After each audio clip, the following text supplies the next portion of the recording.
নমস্কাৰ, মই ভাস্কৰ কিৰণ বৰা। মই বৰ্তমান থিয় হৈ আছোঁ জোৱাই চহৰৰ সন্মুখত। এইখন গেট, ইয়াৰ পৰা 3-4 কিলোমিটাৰমান আৰু যোৱাৰ পিছতেই জোৱাই চহৰখন পোৱা যায়। এইখন মিণ্টুটো নদী, জয়ন্তীয়া পাহাৰৰ এখন মূল নদী, আমাৰ মহাবাহু ব্ৰহ্মপুত্ৰটোৱে। ইমান বিশাল নহয়, সৰু সুন্দৰ আৰু জোৱাই চহৰখনত, জোৱাই চহৰৰ প্ৰতিবাদৰ এভাগ মেৰিয়াই আছে। আৰু এই আগত ঠাইৰ মাজেদি গৈ বাংলাদেশত গৈছে। আৰু মাজত এডোখৰ ঠাই আছে চিংটুকচিয়াৰ।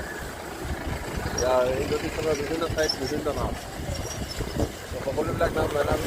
এডোখৰ ঠাই আছে চিংটুকচিয়াৰ বুলি কয়। এইটো এটা সুন্দৰ টুৰিষ্ট স্পট।